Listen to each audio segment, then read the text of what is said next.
So kung naghahanap kayo ng rechargeable na flashlight, meron ng 1200 mAh battery, may 5 modes, may telescopic zoom, at saka pwede nyo rin siyang gamiting power bank. I-try nyo itong Aurashare OL03 flashlight.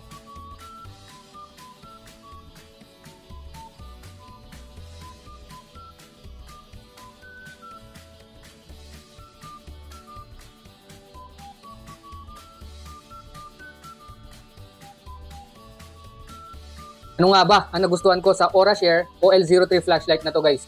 Bukod sa maganda yung pagkakagawa guys, high quality. Meron na tong 400 lumens, 4 to 8 hours usage, at saka 4 hours charging time. 1200 mAh battery na to guys. IPX5 waterproof. 118 grams lang to guys. Super bright, light, and handy. Meron na rin tong telescopic zoom.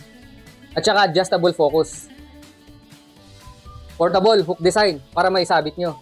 At saka meron na tong 5 lighting modes. High, low, COB, flash, at saka SOS. May COB feature din to guys, para siyang lamp. So pag pinindot nyo yan, iilaw yan. Meron din yung modes guys. Ayan yung unang mode. Ito yung pangalawa, mas malabo. Yung pangatlo red. Yung pang-apat nagbe-blink. Tapos pag pinindot nyo pang lima, mag-off na siya guys. At saka nagustuhan ko pa dito guys, once na nilalayo nyo to, mas lumalaki yung area na naiilawan niya.